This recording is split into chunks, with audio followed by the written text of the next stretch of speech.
अस्सलाम वालेकुम रहमतुल्लाहि वबरकातुहू। आज हमारे साथ शेख ज़फ़र साहब डीडीसी मड़वा हैं। आज हम इनके साथ कुछ विशेष बातों पर चर्चा करेंगे, जैसे कि इनका पॉलिटिक्स में आने का सफ़र शुरू कैसे हुआ, इनके गोल्स क्या है और आए दिन ये जो कंट्रोवर्सीज़ में घिरे रहते हैं उनके पीछे की वजह क्या है, और कुछ ऐसी चीज़ें जो मड़वा की यूथ इन तक आवाज़ पहुंचाना चाहती है बट किसी कारण पहुंच नहीं पाती, और कुछ ऐसे सवाल जो मेरे मन में उभरते हैं, जो मड़वा के हर एक फ़र्द के अंदर उभरते हैं। हर एक शख्स जो कहना चाहता है बट कह नहीं पाता। तो through my medium that very questions will be asked to you.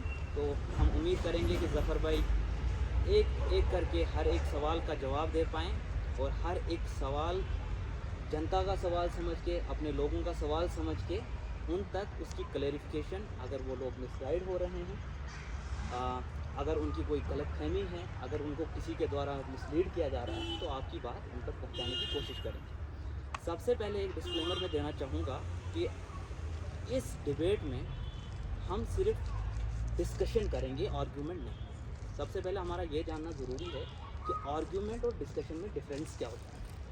जब हम आर्ग्यूमेंट करते हैं तो हम सिर्फ अपनी बात को आगे रखते हैं, बात को समझते नहीं हैं और अपने सवालों पे फोकस करते हैं रादर देन जवाब सुनने की।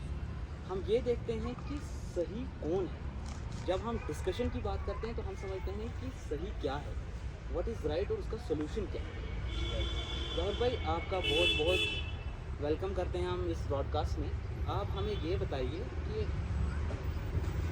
शेख ज़फ़र है कौन। सबसे पहला एक बेसिक सवाल मेरी तरफ से, शेख ज़फ़र की आइडेंटिटी क्या है? शेख ज़फ़र एक पसमानदा इलाके का एक नौजवान है। शेख ज़फ़र मासूम, गरीब, पिछड़े तबके की एक आवाज़ है। शेख ज़फ़र उन लोगों की ताकत है जो लोग उसको समझ पाएंगे, और शेख ज़फ़र एक जद्दोजहद है। अगर आप उसको पॉजिटिव एटीट्यूड के साथ देंगे तो शेख ज़फ़र आपके पास एक हथियार है। मड़वा वार्ड 1 की आवाम के पास एक हथियार है। अब आपकी इंटरप्रिटेशन क्या होगी शेख ज़फ़र को लेकर, लेकिन मैं तो ये समझता हूँ कि मैं पहले एक आम इंसान था, एक सीधा साधा इंसान था, पढ़ाई कर रहा था, गोल्स अलग थे, और फिर जब एक पसमानदा इलाके की बदहाली देखी, गुर्बत देखी, परेशानियां देखी, तो सोचा कुछ अपनी ज़ात से हटकर कुछ किया जाए।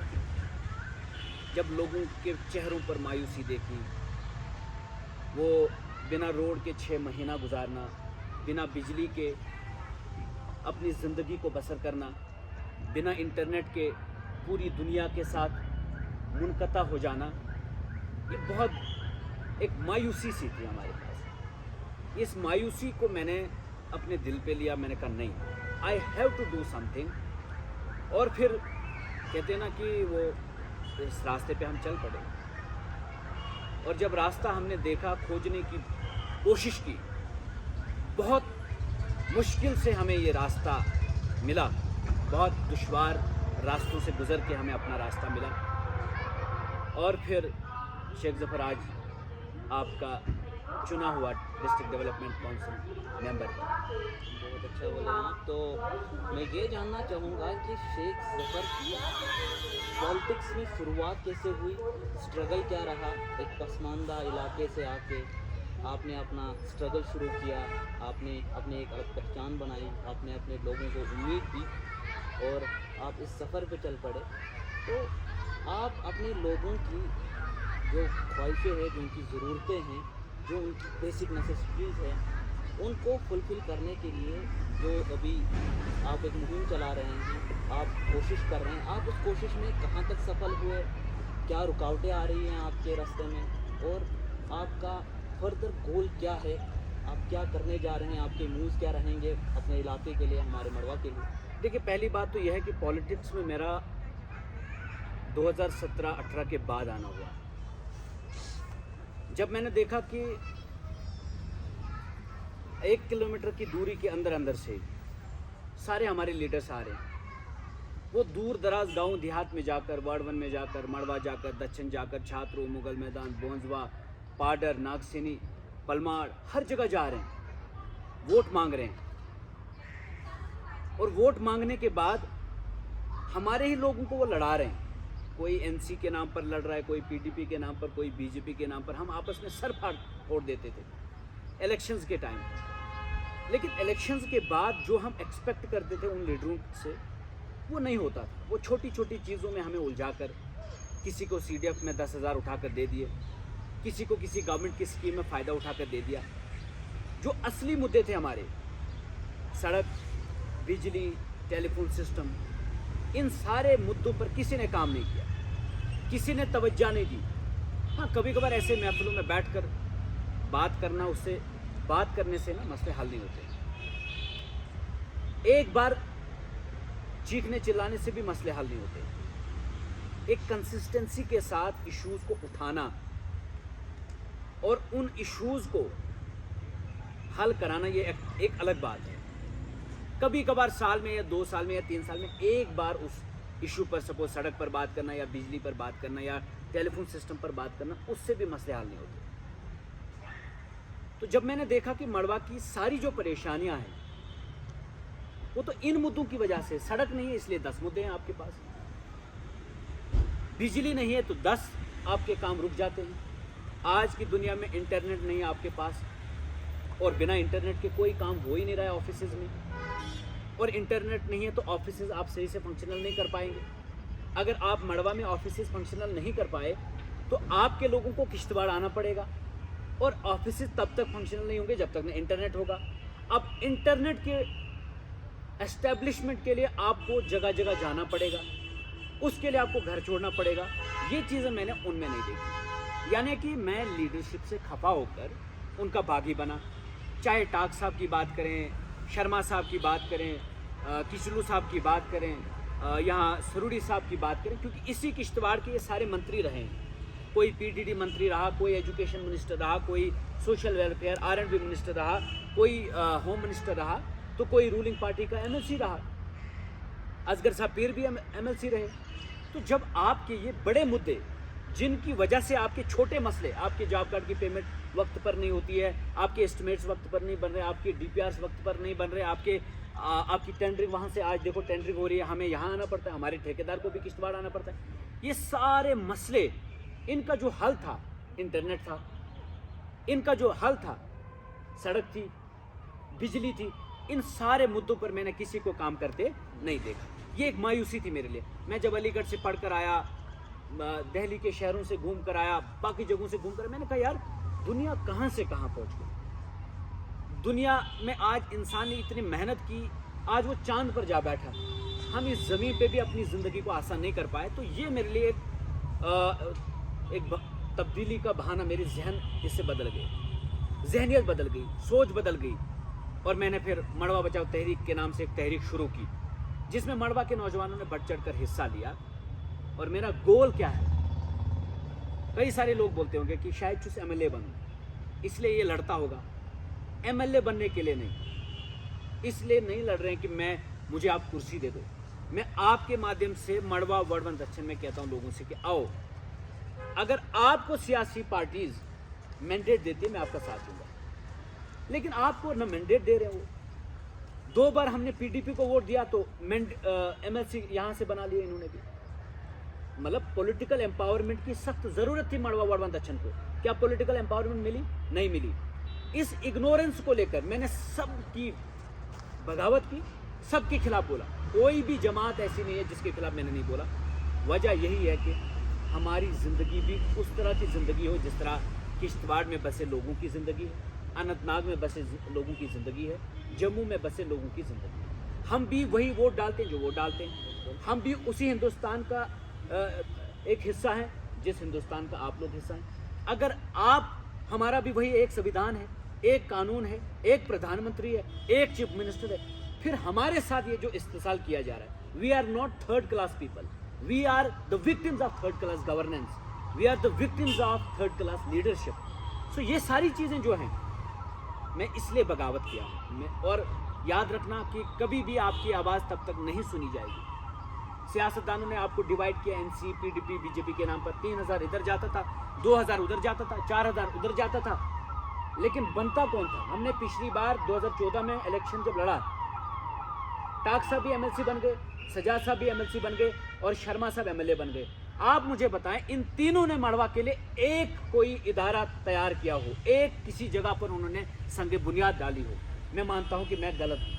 अगर इन्होंने इतने बड़े ओहदों पर हुकूमतों का हिस्सा बनने के बाद भी एक भी काम मड़वा का नहीं किया, स्कूल की एक दीवार इन्होंने अपने दौर में बनाई हो? मैं मानता हूँ नहीं बनाई। मैं ये जानना चाहूँगा, मैं पूरी वहीं पर आऊँगा। सॉरी टू इंटरप्ट, मैं ये बात जानना चाहूँगा कि आपकी पॉलिटिक्स इन लोगों की पॉलिटिक्स से डिफरेंट। बिल्कुल, मैं बता रहा हूँ, मैं उसी की तरफ बढ़ रहा हूँ। आपने जो सवाल पूछे 2-3 आपने साथ में पूछे, इसलिए मैं उनको साथ में जवाब देना चाहता हूँ कि इन्होंने ये जो हरकतें की, तो क्या मेरा हक नहीं बनता है? मेरा इलाका है, मड़वा मेरा है।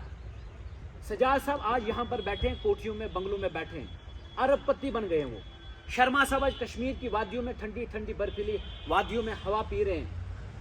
आपके मड़वा का क्या हाल है, उनको पता तक नहीं होता है। उसके बाद टाक साहब, आपने कभी देखा कुछ बात करते हुए मड़वा के बारे में? नहीं, सिवाय अगर कहीं कुछ एक्सीडेंट हो जाएगा, उस दिन ये सोते भी हैं तो मीडिया वाले तब तक चढ़ा देते हैं, फलानी ने बड़ा इसका शोक व्यक्त किया। हकीकत कुछ और होती है। मैं ये कह रहा हूँ, इनकी इस तमाम तरह की इस पॉलिटिक्स को देख देख कर मैं बागी बन गया। और कहते हैं ना कि मैं इसलिए जिंदा हूँ कि मैं बोल रहा हूँ, दुनिया किसी गूंगे की कहानी नहीं लिखती, हमारी कहानी कहीं नहीं लिखी जाती। हम खुद उठे, आज अल्लाह का फजल है, माड़वा वार्ड 1 के लोग अवेयर हैं हमें क्या चाहिए क्या नहीं चाहिए। हाँ, जब से मैं पॉलिटिक्स में आया, मैं आपको ये बता देना चाहता हूँ, जो वहाँ के सियासी लोग हैं, जो यहाँ के सियासी लोगों के कहने पर 70 साल से चलते आए, किया कुछ नहीं, सिवाय अपने घर का खाना पीना उनको मिलता था, उन्हीं के कहने पर आज वो, कोई शर्मा साहब के कहने पर, कोई टाक साहब के कहने पर, कोई किचलू साहब के कहने पर मेरे पीछे लगे हैं, फजूल में बैठे होते हैं दुकानों पे। क्या किया जफर ने? मैं उनको कहता हूं, सच कहो, मेरे जीतने के बाद मोबाइल टावर्स बने या पहले? मैं उनको कहता हूं, आप सिर्फ इतना जवाब दें। बोलते ये तो पहले सैंक्शन हो गए। मैं कहा कोई डॉक्यूमेंट होगा आपके पास? ऐसे तो क्यों कह रहे हैं आप? क्यों कह रहे हैं आप? अगर आपके पास डॉक्यूमेंट्स नहीं, इसका मतलब आपको सियासी रंजिश है, आपके पास वो मियादा नहीं है, आप कबूल करें कि वाकई में ये जो काम है शेख जफर के जीतने के बाद हुई। वीसेट हमारे पास आए थे पहले ही, 3 साल तक उनको मड़वा नहीं आने दिया, चोरी किया था। अब जब मैं आया, मैंने उनको वापस लाया। पहले आपको किसी प्राइवेट शॉप पर जाकर 10 रुपए लगते थे एक फोटो को अपलोड करने में। क्या आज ऐसा हो रहा है मड़वा में? आप चाहे कहीं पर भी, चाहे आपको थोड़ा सा इधर उधर जाना पड़े, शुरुआत में डेवलपमेंट ऐसे ही होती है, एकदम से सारी चीज़ें नहीं होती हैं। लेकिन क्या आज आपको कहीं प्राइवेट वीसेट पे जाकर 10 रुपये देने पड़ते हैं? नहीं देने पड़ते। क्यों? क्योंकि वो वीसेट हमने यहाँ से लाए और इंस्टॉल कराए। अच्छा, इसी तरह इस बात में कितनी सच्चाई है कि मैं आपको ये चीज़ें बहुत पहले से सैंक्शन हो मैं ये कह रहा हूँ, इस बात में देखिए, सियासतदानों ने कुछ तो कहना है, करना तो है नहीं कुछ। तब क्यों नहीं कहा? मेरे जीतने से पहले उन्होंने क्यों नहीं कहा कि ये क्यों यहाँ प्रचार कर रहा है, हम टावर देंगे, मैं टावर बनवा दूंगा, मैं मैगडम डलवा दूंगा, मैं बिजली सैंक्शन करा दूंगा, मैं फॉरेस्ट क्लियरेंस लाऊंगा? तब क्यों नहीं कहा उन्होंने इलेक्शन के प्रचार में लोगों से कि ये तो सारा कुछ पहले ही हो चुका है? क्या पता था ऐसा सिनेरियो नहीं होता? नहीं, उनको तो दुनिया का पता ही नहीं है, मतलब हमने क्या मांगना है। उन्होंने तो कभी सोलर और टीन और राशन के अलावा कोई डिमांड नहीं की, तो वो सैंक्शन कहाँ से होने थे? एलजी को पता है कि मड़वा कहाँ पर है। जब तक आप नहीं उठेंगे, जब तक आप अपनी आवाज़ नहीं पहुँचाएंगे कहीं पर, कोई काम नहीं होगा। मैं ये कह रहा हूँ, 2014 से लेकर 2020 तक बीजेपी थी, तो मुझे स्कूल की एक दीवार बनते हुए दिखाए ना 20 तक, मैं मानूं कि नहीं उन्होंने कुछ किया। ये 20 के बाद ही सारा कुछ सैंक्शन कहाँ हुआ? ये 20 के बाद सारा कुछ कहाँ से पहले सैंक्शन की हुई चीज़ें आने लगी? दरअसल बात यह है कि कोई मेहनत करता है इसके पीछे, कोई जियो रिलायंस के हेड ऑफिस तक पहुँचता है। सबूत है मेरे पास, फोटोग्राफ देख लीजिए आप। इनको बोलिए कि क्या सबूत है आपके पास कि आप वहाँ पर गए, इनसे पूछिए। काफ़ी सारे लोगों का ये कहना है कि काम कोई और करता है और क्रेडिट शेख जफर ले जाता कौन है। कर रहा है इस- मुझे इस- नहीं, इस मैं पे ये कह रहा आपकी क्या हूँ राय? सुनील शर्मा साहब कश्मीर में बैठकर कर रहे हैं। एलजी महोदय जिसको पता ही नहीं मड़वा कहाँ पर है, होंजड़ में 27 लोग मारे गए, वहां नहीं पहुंचे, आप कह रहे हैं हमने काम किया। हमारे कुछ होंजड़ के लोगों के साथ इंसाफ हुआ? हमारे कुछ लोगों का ये भी कहना है कि Sheikh Zafar being a DDC हाँ। ये तो उनका फर्ज है, तो इसीलिए फर्ज- तो उनको चुना गया मैं है। यही तो कह रहा हूँ कि मैं बेहद फर्ज अच्छी- निभा रहा हूँ ना, शुक्र है इतना तो मान रहे कि मैं तो वही कह रहा हूँ, ये तो दो तरफा रिश्ता है। अवाम ने मेरे साथ रिश्ता निभाया, मैं अवाम के साथ निभा रहा हूँ। अवाम ने मेरे ऊपर, मेरे कांधों पर बोझ डाला, जिम्मेदारी डाली, मैं उस जिम्मेदारी को निभा रहा हूँ। आप मुझे बताए मड़वा का ऐसा कोई गांव नहीं है जहां मैं ना पहुंचा हूं। क्यों पहुंचा मैं? क्योंकि वो शौक आपका अपना एरिया है। शौक नहीं था। That's your responsibility. नहीं, मैं वही कह रहा हूँ, जीतने से पहले भी मैं जानना चाह रहा था कि इश्यूज क्या है। मैं जानना चाह रहा था कि मैटवन के लोग किस तरह जी रहे हैं, मैं जानना चाह रहा था कोकंदू के लोग किस तरह जी रहे हैं, मैं जानना चाह रहा था हंजल हाथरी के लोग, दहरना के लोग, मैं जानना चाह रहा था कौसिफ के लोग कैसे जी रहे हैं, मैं जानना चाह रहा था निकवाइनों के लोग कैसे जी रहे हैं। मड़वा का ऐसा कोई गाँव नहीं जहाँ मैं खुद ना पहुँचा। वैसे तो इलेक्शन तो सारे कितनों ने लड़ा, मैं तो एक डीडीसी, छोटी पोस्ट है मेरी, ये तो मंत्री बने। इनसे पूछे कि कितनी बार आप उन जगहों पर गए, और ये जो लोग मेरे खिलाफ बोलते हैं इनसे पूछे कि आपने उनका अपोज क्यों नहीं किया। मैं कह रहा हूँ कि मैं एक डीडीसी हूँ, 70 लाख का हमें प्लान देना पड़ता है। मैंने एम्बुलेंस दी, स्कूल के लिए डेस्क दिए, दीवारें दी, ईदगाह बनाए, कितने सारे काम कराए। ये मुझे बताइए, शर्मा साहब ने करोड़ों पैसा निकाला सीडीएफ, ये मुझे बताइए शर्मा साहब ने, किचलू साहब ने, ताक साहब ने, असगर साहब पीर ने करोड़ों पैसा निकाला। बताइए मुझे एक काम कहीं दिखाएं। सियासत छोड़ दूंगा, आप ही के सामने मैं कह रहा हूँ, ऑन रिकॉर्ड कह रहा हूँ, सियासत छोड़ दूंगा अगर ये एक काम मुझे दिखाएंगे कहीं पर। अगर वो नहीं कर पाए, जो कर रहा है हौसला अफजाई करें।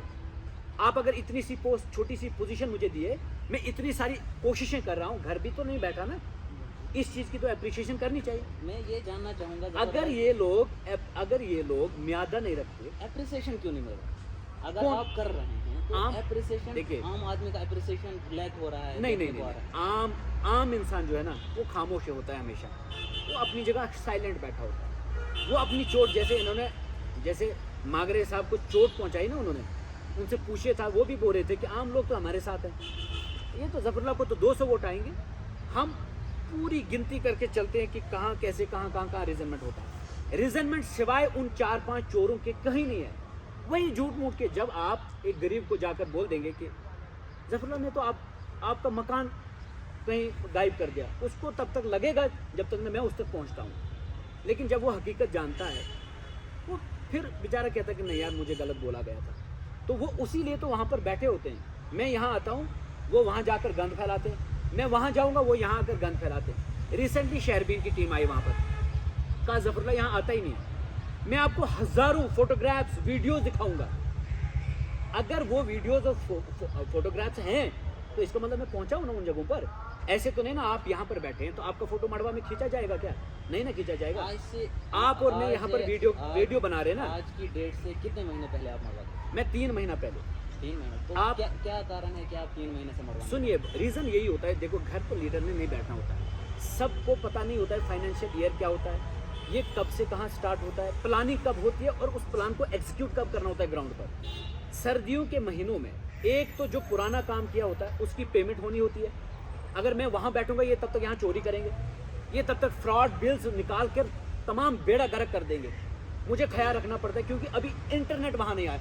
जिस दिन इंटरनेट मड़वा में लग गया ना, इनकी तो मैं वाट लगा दूंगा। ये जो उधर बैठकर दुकानों पे फजूल बैठकर बकवास कर रहे होते ना, इनकी मैं वाट लगा दूंगा वहाँ पर। और यही लोग नहीं चाहते मड़वा में इंटरनेट जाए। इन्होंने बड़ी कोशिश की अभी क्या तक। लगता है आपको हम कब कनेक्ट होंगे? इंशाल्लाह 2023 तक। मैंने तो ये भी कहा कि अगर कोई अब भी रुकावट बना, अब भी कोई रुकावट बना तो बर्दाश्त नहीं किया जाएगा। मुझे सब मालूम है, मैं मशीनरी में 2 साल अंदर रहा, मुझे सब मालूम है कौन कहाँ किस तरह की बदमाशी करता है। शुरुआत में आप किसी चीज़ को टॉलरेट भी करते हैं, कहते हैं कि एक बार आपने किसी को मोहलत दी, 2 बार मोहलत मिलती है, तीसरी दफ़ा मोहलत नहीं मिलती है। जूते खाने पड़ेंगे। वो जो जितने भी बदमाश है ना, ये टोला जो है, ये इसमें एक ऑफिसरों की एक लॉबी भी है जो नहीं चाहते मड़वा में इंटरनेट जाए। और मैं आपके माध्यम से उनको कह देना चाहता हूँ, अगर आप चाहते हैं ना कि इज्जत से जिए आप, अगर आप चाहते हैं आपको इज्जत मिले, शेख जफर आपकी इज्जत करें, तो फिर आप इस बात को ध्यान में बिठा कर रखें कि किसी भी किस्म की रुकावट नहीं आनी चाहिए। और अगर आपने 2023 में किसी किस्म की कोई चालाकी, कोई बदमाशी करने की कोशिश की तो बख्शा नहीं जाएगा। मैं बहुत तेज मिजाज का हूँ। मैंने पिछले 2 सालों से अगर अपने जज्बात पे कंट्रोल किया ना, सिर्फ और सिर्फ इसलिए कि मेरे जज्बात से बाहर होने की वजह से कहीं मेरे इलाके का नुकसान ना हो। अदरवाइज मैं कहता ना कि जन्म से शोला हूँ मैं, शबनम नहीं, इसलिए मेरी तासीर में नम नहीं। ये चमन संवर जाए मेरी ख्वाहिश है, भले ही मैं बिखर जाऊँ कोई गम नहीं, ये मेरी कोशिश है। और आप ये जो कह रहे हैं ना कि सपोज आप 3 महीने से सपोज घर नहीं गए, मैं घर जाकर हर गांव में पहुंचता हूं और वहां पर भी नहीं बैठता। मतलब ये है कि जब मैं वहां बैठता हूं क्या करता हूं, जब मैं यहां होता हूं तो क्या करता हूं। उससे क्या मतलब है कि मैं कहां बैठूं। मेरे मसले जब आपके पास सिस्टम नहीं है, आपके पास इंटरनेट नहीं है, आपको किसके साथ काम कराना है, एडमिनिस्ट्रेशन के साथ। आपको टेलीफोन सिस्टम को डेवलप करने के लिए भी टेलीफोन सिस्टम की ज़रूरत पड़ती है। वो कहाँ से आपको मिलेगा, यहाँ से मिलेगा। आपको 12 महीने के बजाय 4 महीने वर्किंग सीजन मिलता है। आप पेस ऑफ डेवलपमेंट भी मेजर करें फिर भी कि कितनी कोशिशें होती हैं मेरी कि मैं किस तरह से इस इलाके को ठीक करूं। अब अगर मैं 3 महीने यहाँ नहीं बैठता, अभी तक फ्रॉड बिलें बीजेपी वालों ने निकाली होती, एक से बढ़कर एक चोर उनमें है। और सबूत के साथ बताऊंगा, मतलब ऐसे ऑन रिकॉर्ड तो नहीं ना बोलूंगा। 4,43,000 एक सरपंच अपनी माँ के अकाउंट में डालता है। आप क्या उम्मीद रखेंगे कि मैं घर बैठकर ये यहाँ पर ये फरिश्तों का टोला किश्तवाड़ में बैठकर आपके लिए कोई अच्छा सोचेगा? नहीं सोचेगा। इसीलिए ये वहां जाकर फिर बोलते लोगों को, देखो वो वहां बैठता है, वो चाहते हैं कि वो वहां पर आए, हम यहाँ से चोरी करें। वो चाहते हैं मैं यहाँ पर आऊँ, वो वहां गलत करें। ये इनकी ख्वाहिश है, लेकिन इनकी ख्वाहिश के मुताबिक मैं नहीं चलूँगा। आपके इस 2.5 साल के टाइम पीरियड में आपको जो कि 5 साल के लिए अपना रिप्रेजेंटेटिव चुना है वहाँ के लोगों ने, 2.5 साल में आपने अपने इलेक्शन मैनिफेस्टो में जितने वादे किए थे लोगों से, हाँ, उतनों में से आप कितने पूरे करने में अभी सफल हो पाए और हाँ, कितना अभी बाकी रहता है? देखिए यही तो जेन्युइन क्वेश्चन है और ये बहुत खूबसूरत क्वेश्चन आपने पूछा। इस क्वेश्चन को मैं वाकई में दिल से जवाब देना चाहूँगा। मैनिफेस्टो में था पहले आप अगर आप देखेंगे परमानेंट रोड कनेक्टिविटी, उसके लिए आपको सबसे बड़ी जो रुकावट थी फॉरेस्ट क्लियरेंस। और आप देख लीजिए मेरा मैनिफेस्टो उठाकर, आप किसी से मंगवा भी सकते हैं कि जो हमने पोस्टर्स बैनर्स लगवाए थे उसमें सबसे पहले परमानेंट रोड कनेक्टिविटी। और परमानेंट रोड कनेक्टिविटी या तो टनल हो सकता है या तो दक्षिण का रास्ता। ये 2 ही ऑप्शंस हमारे पास है, इससे ज्यादा और कोई रास्ता नहीं है। मरगन को मैंने कभी सोल्यूशन नहीं समझा, हेलीकॉप्टर सर्विसेज को मैंने कभी सोल्यूशन नहीं समझा, इसीलिए आपने मुझे कभी हेलीपैड पे नहीं देखा होगा। वो टेंटेटिव सोल्यूशन राइट है, वो सोल्यूशन और वो वक्ती तौर पे वो इमरजेंसी, लेकिन हम उसको कभी एनसी के दौर में एनसी का हेलीकॉप्टर रहा, वो बीजेपी के दौर में सारे बीजेपी के लीडर उधर ही इस साल हेलीपैड पे थे पूरे सर्दियों में। मैं ये कह रहा हूँ एक परमानेंट रोड कनेक्टिविटी के लिए आपको फॉरेस्ट क्लियरेंस की जरूरत थी, फॉरेस्ट क्लियरेंस हो गया, कागजात इवन की टेंडर्स भी ओपन हो गए, टेंडर्स भी चढ़ गए, ठेकेदारों के नाम भी हो गए, अब अलॉटमेंट हो गई है।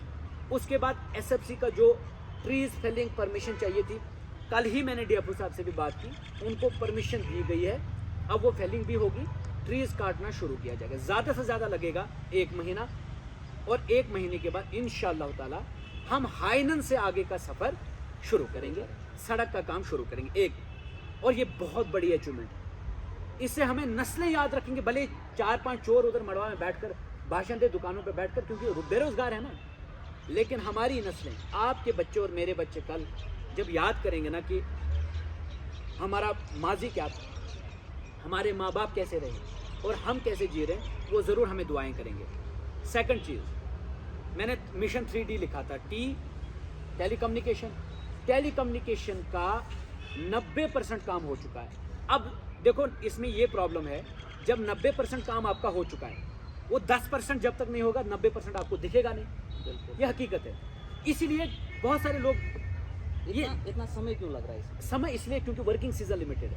आपका काम अभी भी देखो, रोड अभी तक नहीं मुकम्मल हुई है, बड़ी गाड़ियां जा नहीं सकती, सामान जा नहीं सकता, ठीक है। अगर ठेकेदार जाएगा भी सामान नहीं जा सकता, तो बड़ी गाड़ी इसलिए नहीं जा रही, रास्ता खराब है। रास्ता इसलिए खराब है, आपको पता है मौसम कितना खराब रहा। पिछले साल क्या कमियां रही? पिछले साल देखो, जब आप कोई काम करते हैं, पहले फॉरेस्ट की भी रुकावटें आई और PMGSY की रुकावटें आई। जब तक हमने वो क्लियर की, मौसम अक्टूबर में खराब हुआ, और बाहर की कंपनी जो आती है वो प्राइवेट होती है। वो लोग कभी भी नहीं चाहते कि उनके किसी भी क्लाइंट, किसी भी मेंबर की जान चली जाए। उससे पहले साल जब कुलवंत सिंह एम्बुलेंस ड्राइवर वो मारा गया वहाँ पर हादसे में, फिर और डर का माहौल फैल गया। 1 महीना हमारे पास उसके बाद भी था, लेकिन वो डर से वापस आ गए। तो हम इस वजह से भी परेशान होते हैं, और इस वजह से भी हमारा जो डेवलपमेंटल पेस है वो स्लो डाउन होता है।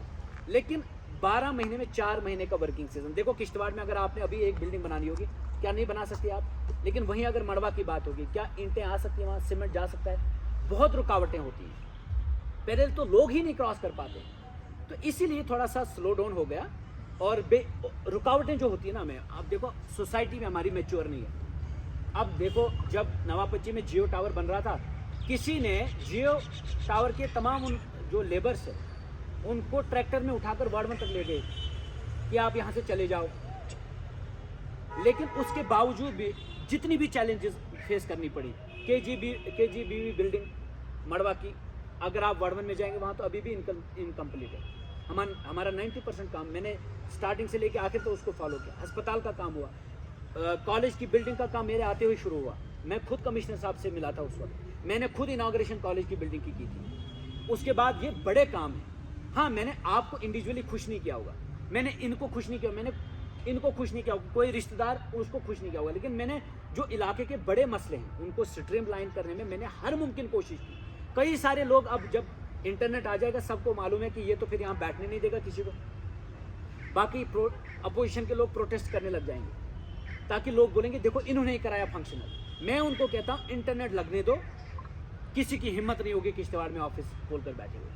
आप मुझे बोलिए, आप अपने मकसद में, अपने वादों में कितने % सफल रहे हो? मैं देखो पता क्या होता है, जब आप एक मैनिफेस्टो लेकर चलते हैं ना, उसका एक क्राइटेरिया होता है, प्रोसीजर होता है, उस ड्यू प्रोसीजर को फॉलो अप करना होता है। मैं फॉलो अप करा, मुझे 100% अपने आप में वो जो मिशन 3D है ना हमारा, उसमें मैं 100% अपने आप को कामयाब देख रहा हूँ। मुझे तो 5 साल का मैंडेट है ना, 5 महीने का मैंडेट तो नहीं है। मैं अपने दौर में कह रहा हूँ सबको, आपके हेल्थ स्ट्रक्चर को मैं ठीक करके दूंगा, आपके एजुकेशन स्ट्रक्चर को मैं ठीक करके दूंगा, आपकी बिजली का काम वहाँ पर कराऊंगा। लिख कर लीजिए, रोक ही नहीं सकता कोई। अगर आप ड्यू टू एनी रीजन आप 5 साल में ना करा पाए, मैं आपको कह रहा हूँ एक डीडीसी की चैलेंज आप देख लीजिए, मेरा मैंडेट भी देखें आप। फिर मैं क्यों ये सारी चैलेंजेस कर रहा हूँ? क्योंकि मैं विश्वास करता हूँ अपनी मेहनत पर। कोई भी सरकार आपका काम नहीं रोक सकती है जब आप खुद हिम्मत वाले हो और काम वाले हो। निकम्मों की फौज चाहे आप सरकारों में भी क्यों ना हो, आप एलजी के राइट हैंड क्यों ना हो, आप अमित शाह साहब के साथ दिन रात क्यों ना घूमते हो, अगर आपका विजन नहीं है आप कुछ नहीं करेंगे। लेकिन अगर आप मेरी तरह अपोजिशन में बैठकर एक डीडीसी ही सिर्फ हैं लेकिन काम करना चाहते हैं, कोई नहीं रोक सकता। फॉरेस्ट क्लियरेंस रोक पाए कोई? यहाँ बीजेपी के लोगों ने कहा था कि जिस दिन फॉरेस्ट क्लियरेंस हो गया हम जफरुल्लाह की टांग के नीचे से गुजरेंगे। आए गुजरे, मेरी टांग के नीचे से निकल कर चले जाएं आगे। इतनी चैलेंजेस खड़ी की कि मतलब किसी भी तरह ये ना हो।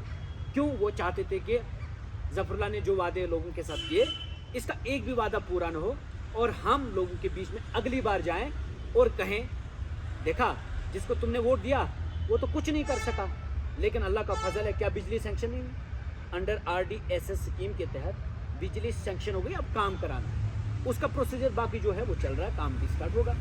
अब प्रोसीजर को थोड़ा टाइम लगता है, कागजात इधर उधर जाने में। पहले फॉरेस्ट क्लियरेंस कराने में 16 महीने का सफ़र रहा। इसी जगह पर एक बीजेपी का बंदा इंटरव्यू दे रहा है कि ये लोगों को झूठ बोल रहा है शेख जफर की क्लियरेंस होगा। कोई क्लियरेंस नहीं होगा, कोई फाइल नहीं चली है। तो क्या आपके कहने का ये मतलब है कि आपकी पब्लिक को मिसलीड किया जा रहा है, मिसगाइड किया जाए? मिसलीड, देखो मिसलीड मैंने कहा ना कि क्यों कर रहे हैं, क्योंकि मैंने बीजेपी सरपंच के खिलाफ FIR करा क्या दी। किया जा रहा है कि नहीं? मिसलीड तो करने की अपोजिशन, आज की अपोजिशन थोड़ी ना ये है कि काम होना चाहिए। वो कहते हैं कि काम नहीं होना चाहिए, वो कहते हैं कि जो इस लीडर को चाहने वाले वो इसके चाहने वाले नहीं रहने चाहिए, ताकि हम फिर से कब्जा करें जहाँ से इसने हमें वो निकाला ना। तो ये तो ख्वाब देख रहे थे, MLA बनेंगे हम, DDC भी बनेंगे, BDC भी बनेंगे खुद ही, ठीक है। जब से मैं जीत कर आया, पहले यहाँ पर किश्तवाड़ डिस्ट्रिक्ट हेडक्वार्टर में इन्होंने मुझे हमला किया, दफ़ा 124 के तहत इन्होंने मुझे गिरफ्तार कराने की कोशिश की। मड़वा में जब पब्लिक दरबार हुआ तो वही मागरे उठा उसको मेरी बात तक नहीं बर्दाश्त होगी, मेरा काम बर्दाश्त कहाँ होगा। इसी तरह वही बीडीसी चेयरमैन आदिल मागरे के होटल में जाकर मेरे खिलाफ प्रेस कॉन्फ्रेंस देता है, आप उसको देखना पीछे से, वो मागरे का होटल सारा, ये सारे मिलकर पीडीपी के 4 लोग, बीजेपी के 4 लोग, एनसी के 4 लोग, ये मिलकर 2 साल मेरा अपोज किए, मिलकर मेरा इतना बदनाम कराने की कोशिश की, इतने दाग लगाने की कोशिश की। लेकिन कहते हैं ना कि शेख जफर के साथ जब तक अवाम है और अपनी ईमानदारी है, ये कुछ नहीं कर पाएंगे। पर ऐसा दिख रहा है कि आवाम आपसे नाराज़ हो रही है, उसकी वजह नहीं क्या नहीं है? नहीं नहीं, आप ग्राउंड लेवल पे जाएं, देखो अवाम एक बहुत बड़ी फौज होती है। ये 2-4 बंदे इधर आएंगे, 2-4 बंदे उधर जाएंगे, उनका ओपिनियन, एक पोल करिए आप गाँव जाइए, नहीं, अगर एक सर्वे कराइए। 1000 लोग भी आपसे नाराज़ है, क्या उनका ओपिनियन आपके लिए मैटर नहीं सुनिए करता? सुनिए, मैं ये कह रहा हूँ कि किसने कहा कि 1000, मैं तो कह रहा हूँ, मैं एक सियासतदान हूँ इस वक्त, मैं सब कुछ देखता हूँ, दिन रात फॉलो अप करता हूँ, कौन कमेंट करता है, कौन क्या लिखता है, कौन साइलेंटली वॉच करता है। मुलाजिम का एक तबका तो उनको तो डरा कर सरकार ने रखा है, उसके बाद जिनको गलतियाँ हुई हैं उनको भी डरा कर रखा है। बीजेपी में 3-4 क्रिमिनल खुद हैं, खुद तो जेल होना चाहिए था उनको, लेकिन वो दूसरों को जेल भेजने की धमकी दे रहे हैं, तो चुप बैठे हैं सारे, ठीक है। तो ये सारी जो चीज़ें होती हैं, लोग साइलेंट होते हैं, लेकिन मैं जब लोगों के बीच में जाता हूँ, मुझे उससे भी पहले से भी ज़्यादा ताकत नज़र आती है। लोग क्यों नहीं मेरा साथ देंगे? मैंने एक मेरा गलत काम बताएं, मैंने किया, हाँ रही बात कामों को होने में, एक काम मैंने जो कहा उसको होने में टाइम लगेगा, लेकिन मैं ये कह रहा हूँ कि 100% होकर रहेगा। आप मुझे मेरा वक्त तो दें, मेरा वक्त मुकम्मल, तो आप कह रहे हैं काम, आपने आप कह रहे हैं साल में ये काम सवाल होना का चाहिए। जवाब नहीं दिया कि अगर आप सफल ना रहे, 5 साल के टाइम पीरियड में आप अपने वादे पूरे ना कर पाए, तो आवाम की नाराजगी अगर के बिजली साथ का कब सही काम रहेगी? नहीं हुआ, दक्षिण के रोड का काम नहीं हुआ, अगर टेलीफोन सिस्टम फुल्ली डेवलप नहीं हुआ, अगर आपने हेल्थ स्ट्रक्चर को ठीक होते हुए नहीं देखा, महसूस नहीं किया, अगर आपने इंफ्रास्ट्रक्चर एजुकेशन का ठीक होते हुए नहीं देखा, अगर आपने वाइल्ड लाइफ के ज़रिए से लोगों को फ़ायदा पहुंचते हुए नहीं देखा, अब अगर आपने मड़वा में टूरिज़्म को डेवलप होते हुए नहीं देखा, तो अगली बार 5 साल गुजरने के बाद शेख जफर को नहीं चुनना। चले, इससे ज़्यादा क्या बात ये कर सकते बात ऑन रिकॉर्ड रहेगी। ऑन रिकॉर्ड कह रहा हूँ, टूरिज्म, बिजली, telephone system, education, health infrastructure, road connectivity, ये सारी चीज़ें जो हैं ठीक करके दूंगा, स्ट्रीमलाइन करके दूंगा। एजुकेशन सिस्टम से मेरा एक और सवाल सामने आ रहा है कि बहुत सारे मैं पेरेंट्स से मिला, आपने बोला कि आप एक सियासतदान हैं, but I am one among the residents of Madwa, मैं लोगों के बीच का एक फ़र्द हूँ, मैं एक आम इंसान हूँ, मैं उन लोगों के बीच में होता हूँ। जैसे एज ए पॉलिटिशियन आप जाते हैं, मैं एज ए सोशल एक्विडेंस में जब मैं उनसे मिलता हूँ, तो मुझे बहुत सारे लोगों का ये कहना मिला कि हर एक जो भी जिनके भी छोटे बच्चे स्कूल में पढ़ते हैं, उन्होंने कहा कि शेख जफ़र की वजह से हमारे बच्चे दिन भर नारेबाजी में लगे होते हैं और ये कहीं ना कहीं अपने ट्रैक से, अपने एजुकेशन से दूर होते जा रहे हैं। और शेख जफ़र का, let me complete my question first, तो शेख जफ़र का अभी तक एक ऐसा स्पीच नहीं आया जिसमें वो बच्चों को ये गाइड करे कि मेरे पीछे घूमने से, because you are non voters, आप इस देश का भविष्य हो, आप अपने मड़वा का भविष्य हो। ये नहीं कहा शेख जफ़र ने कभी किसी भी इंटरव्यू में, किसी भी स्पीच में कि बच्चों आप जाके अपनी पढ़ाई पे फोकस करो, शेख जफ़र कहीं नहीं जा रहा, मैं आपके लिए लड़ रहा हूँ, मैं आपके लिए कोशिश कर रहा हूँ। तो इस बारे में आप क्या कहना चाहेंगे? मड़वा में जितने भी प्राइमरी स्कूल्स हैं, मिडिल स्कूल्स हैं और हायर सेकेंडरी है, हाई स्कूल्स हैं, मैं हर जगह पहुंचा हूँ खुद। जो चीज़ जहाँ अच्छी लगती है वो वही करनी चाहिए। मैं स्कूल के बच्चों के बीच में जाकर उनको कहा हूँ। मैंने मड़वा में डिबेट कराया, how to improve education system in Madwa. आप समझ रहे? आखिर मैंने ये क्यों कराया कि इससे एक माहौल बने, 10 लोगों को समझ में आ जाए हमें क्या करना है। इलेक्शन एक फेस्टिवल होती है, वो डेमोक्रेटिक फेस्टिवल है। इलेक्शन के टाइम एक नेशनल कॉन्फ्रेंस, कट्टर नेशनल कॉन्फ्रेंस का वर्कर अपने बेटे को कंट्रोल नहीं कर पाता है, वो बाहर आकर इलेक्शन को सेलिब्रेट करता है। वो कहता है गली गली नगर नगर शेख जफर, शेख जफर। उस वक्त कौन किसको बताएगा कि तुम्हारा क्या काम है? सेलिब्रेशन है। सुनिए पूरा आप मुद्दे से ना थोड़ा भटक रहे हैं। मेरे कहने का मतलब ये है कि क्या आपको लगता है कि इलेक्शन के टाइम में B it a time period of 10 days, 20 days, 40 days, क्योंकि इलेक्शन का जो टाइम पीरियड है वो नियर अबाउट 2.5 months का तो रहता है, जो ज़ोरों शोर से रहता है। और अगर 2.5 महीने एक बच्चा सिर्फ ये फेस्टिवल एंजॉय करता रहेगा तो कितना ये देखो इफेक्ट होगा। बात होती है ना, मैं कह रहा हूँ कि आपने दूसरों से सुना, you just go and research on this issue. मैं आपको Actually, I have gone through the videos on social media. I have gone through मैं इस साल सपोज विंटर में इधर था, मड़वा में विंटर में बच्चे खुद ही निकल कर नारे लगा रहे हैं। अब उसमें मेरा कसूर है? वो एक चहल पहल करते करते, अगर वो सजा साहब जिंदाबाद कह रहे थे तब तो खुश थे वो, It's not जो ही about उन्होंने जफरुल्लाह बोला, इस पॉइंट पे I would like to oppose. नहीं, मैं ये कह रहा हूं, सजा साहब, सुनील साहब, ये मुद्दा नहीं है। देखिए बच्चे हर चीज को सेलिब्रेट करते हैं, आप इसको पॉलिटिकल क्यों बनाते हैं? Does it effect them on? नहीं, how it is going to effect? While they are playing they will play, when they are studying they should study. आप मुझे बताइए कि दिन में 24 घंटे नारे लगाते हैं। आप मुझे बताइए, बच्चे का एक स्केड्यूल होता है। किसी स्कूल में नारे लगाए उन्होंने? नहीं, स्कूल में नारे लगाए। स्कूल जब वो जाए when they are enjoying their leisure time, private time, it is up to them कि वो क्रिकेट खेलें, वो कबड्डी खेलें, वो नारे लगाएं। But मैं ये कह रहा हूं, many of parents, बहुत सारे पेरेंट्स ने मुझे बोला तो पेरेंट्स पहले अपने बच्चे को नहीं कंट्रोल कर सकते। नहीं, still you need to guide, because you are a leader. I guided them in the schools. बच्चों तुमने पढ़ना है, बच्चों तुम्हें मैं बताओ तुम्हारी क्या डिमांड है यहाँ पर। मैंने बच्चों को डेस्क दिए, उन्होंने क्यों नहीं दिए? उनको हम जो ये कह रहे हैं ना, मुझे मालूम है ये कौन है, मैं आपको बता रहा हूँ। उनको सरकार दे रही है, फ्री ऑफ कॉस्ट यूनिफॉर्म दे रही है, वो अपने बच्चों को यूनिफॉर्म लगाना भी नहीं पसंद करते। वो मैं लगाऊं? क्या आप उन बच्चों के लिए कोई मैसेज देना मैं चाहते हैं? उन बच्चों को सिर्फ इतना कहता हूँ कि आप एक टाइम टेबल बनाएं। जब आप स्कूल में जाते हैं ना, गो फॉर स्टडी। आप हमारा फ्यूचर हैं, आप हमारा मुस्तकबिल हैं। नॉन वोटर्स उनका when they are non voters, इसका मतलब ये नहीं है कि मतलब वो अपने टाइम को डिस्ट्रीब्यूट ना कर सकें। उनको हाँ, when they are enjoying their private time, leisure time, they have every right to enjoy. वो जाएं, वो घूमें, वो नाराबाजी करें, वो इसके लिए करें, उसके लिए करें, उससे कोई फर्क नहीं पड़ता। But they should be focused while they are studying on their books. और सबसे बेहतरीन दोस्त उनकी किताब होनी चाहिए। ये मैंने लेक्चर्स दिए हैं, even when I was even not DDC member, मैंने हर स्कूल में जाकर बच्चों को पढ़ा। प्रॉब्लम क्या है ना कि देखो, उनको ये चुभता है कि ये क्यों चीख, क्योंकि अगर कोई बड़ा कहता है तो बीजेपी वाले उसको कहीं ना कहीं पहुंचा देते हैं। अब बच्चों को कहाँ पहुंचाएंगे?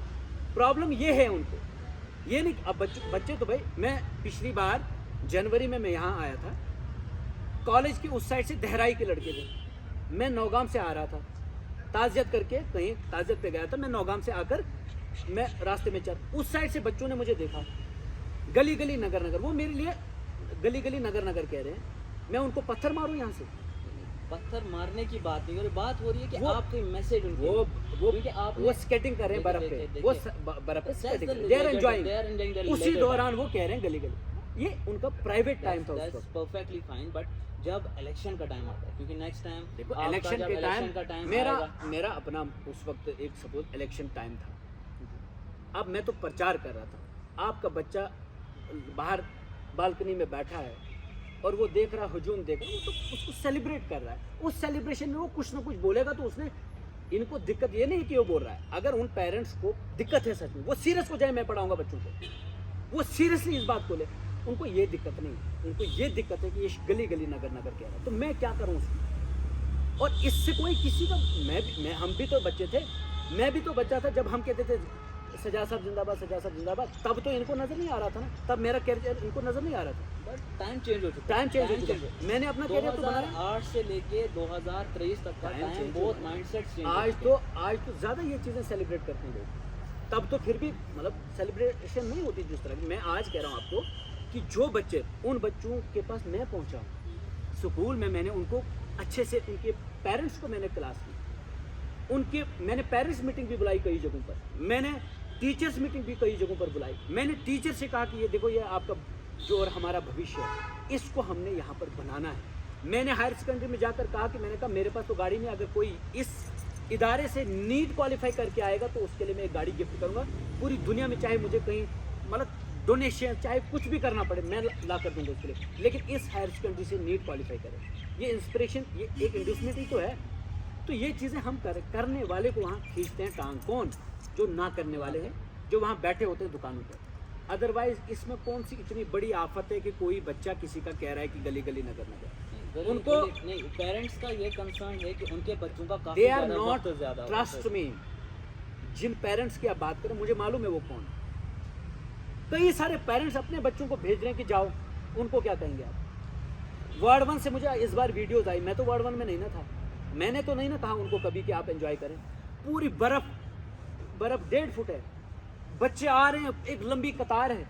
They might be enjoying their They winter might be vaca- enjoying. winter While vacations. enjoying, they are raising such slogans. इसमें मेरा क्या कसूर है? But you need to guide them. You need to guide मतलब them मैं जाकर completely उनको कि- कहूंगा बर्फ में कि देखो आप अभी मत कहो गली गली नगर नगर। What sort of guidance is this? मैं उनको स्कूल में जाकर गाइड करता हूँ, मैं टीचर से कहता हूँ कि यार इसका ख्याल रखें, मैं बच्चों के पेरेंट्स से कहता हूँ कि 50% आप अगर बच्चे उनका ख्याल नहीं रखेंगे समाज में वो बिगड़ जाएंगे। तो जो पेरेंट्स की, जब तक हम एजुकेशन सिस्टम की बात करते हैं ना, मेरा क्या काम है एज रिप्रेजेंटेटिव, मेरा जो काम है मैं कर रहा हूँ। स्कूल में जाकर उनको लेक्चर्स दिए मैंने, स्कूल में जाकर डेस्क दे रहा हूँ उनको, मिडिल स्कूल्स में भी डेस्क दिए, हाई स्कूल्स में भी डेस्क दिए, जाकर हायर सेकेंडरीज में जाकर क्लासरूम्स देख लीजिए। आज कितने सारे स्कूलों को मैंने पैसा दिया और काम कराया, खुद कराया मैंने। तो ये बच्चों के लिए है ना, ऐसे ये parents बच्चों के लिए कैरियर आपका- के लिए ना। आपका क्या रहेगा? आप क्या कहना मैं चाहेंगे उनको कि यही parents- कहना चाहता हूँ कि आप अगर सच में बच्चों को पढ़ाना चाहते हैं ना, ये नारा मार कर भी वो बच्चे पढ़ सकते हैं, लेकिन जब आप ख्याल रखेंगे उनका। और मुझे क्या करना है मुझे भी बताएं। आपके बच्चे को कहीं पढ़ना है, किसी जगह पर उसको हेल्प की ज़रूरत है, मैं करूँगा। अब नारा दे रहा है वो, इसलिए उसका बच्चे का करियर तबाह हो रहा है, तो वो जो उसको खेत में भेज रहा है काम करने के लिए, ख़राब नहीं होता है? वो Child जब labor is a- आपने खुद देखा होगा, Punishable. हम एक ही इलाके के, आपने खुद देखा होगा कितनी परेशानियां वहाँ पर।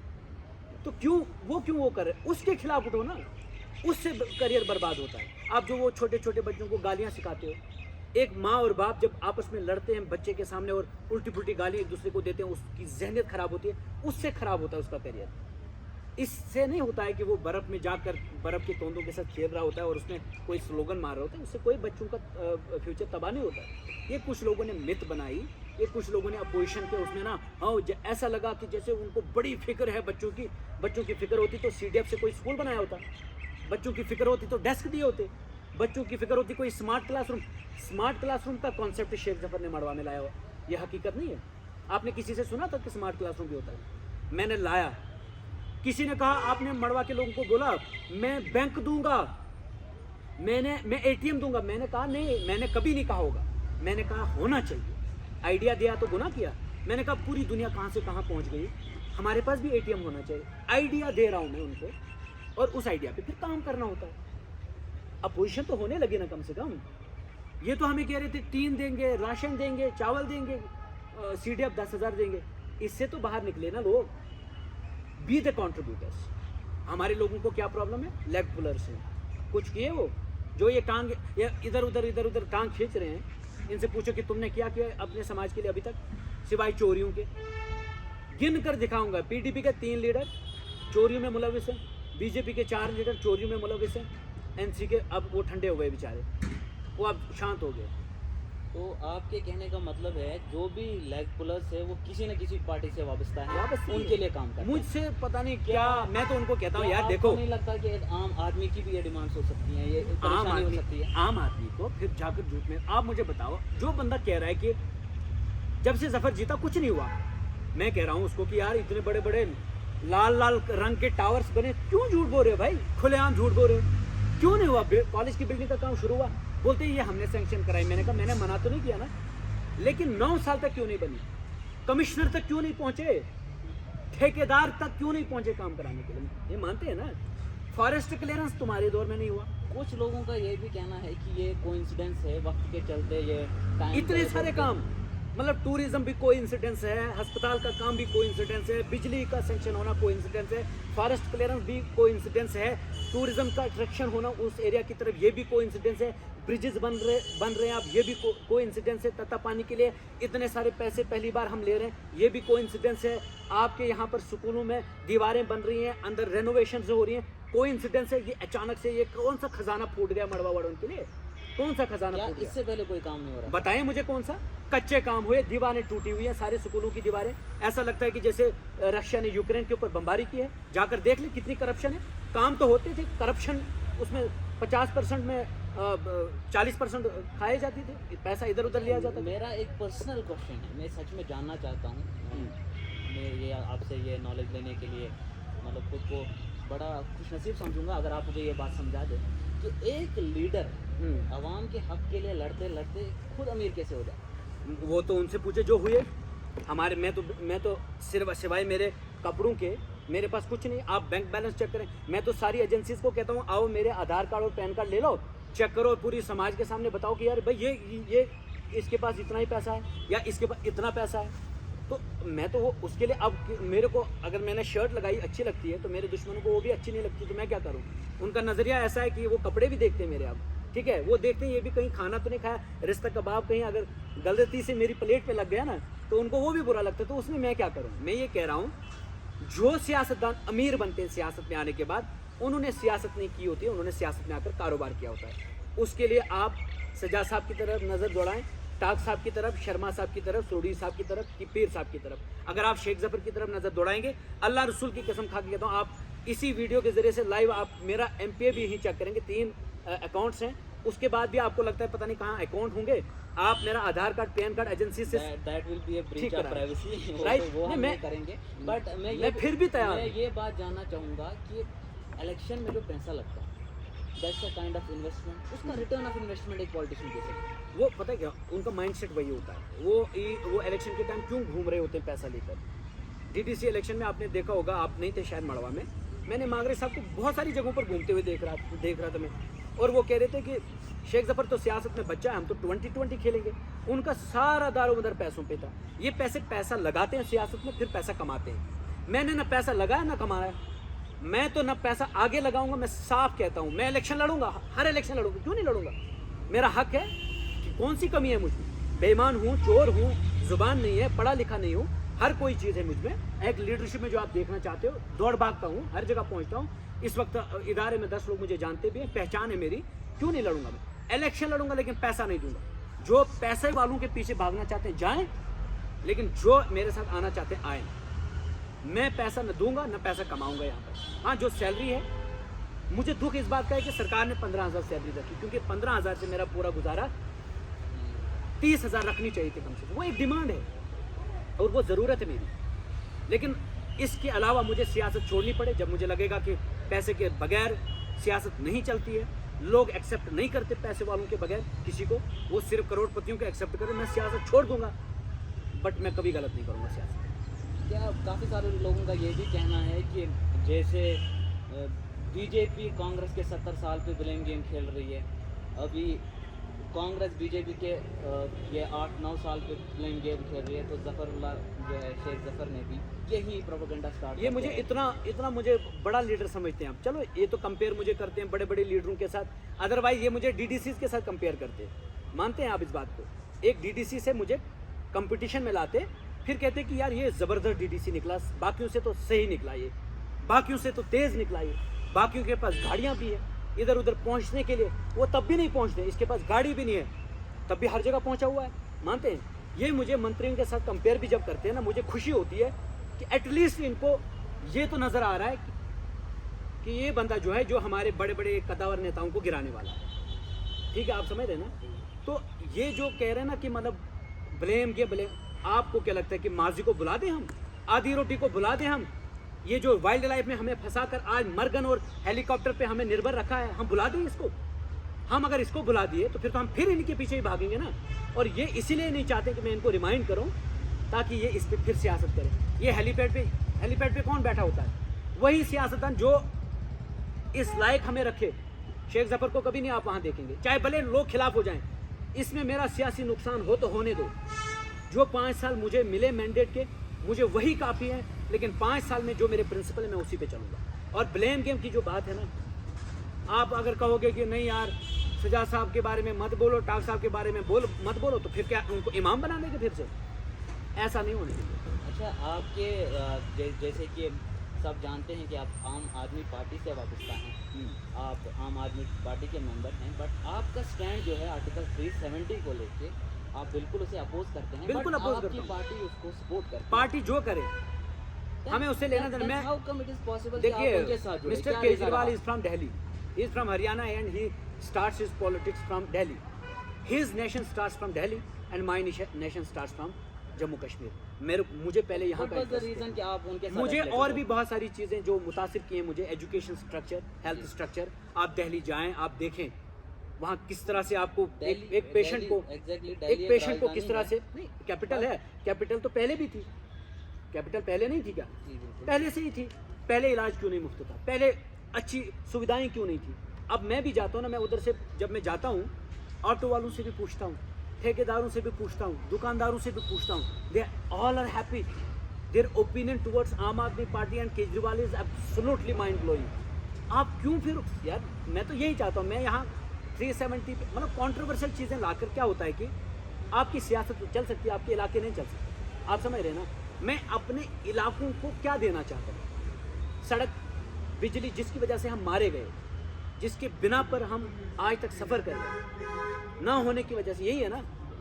राइट, आप मानते हैं इस बात को? तो मैं इन चीज़ों से मुतासिर होकर उस जमात के साथ, बाकी मैं कहीं पर भी जाऊँ 10 गलतियाँ हर जगह पर हैं। अगर दूसरी जगह पे जाती तो आप कहते हैं कि उधर तो ये है तो उधर क्यों गए, इधर तो ये है तो इधर क्यों गए? इंडिपेंडेंट रहता, इंडिपेंडेंट रहता। बहुत बड़ा मुद्दा है आपके लिए। मुद्दा मेरे लिए आज भी है।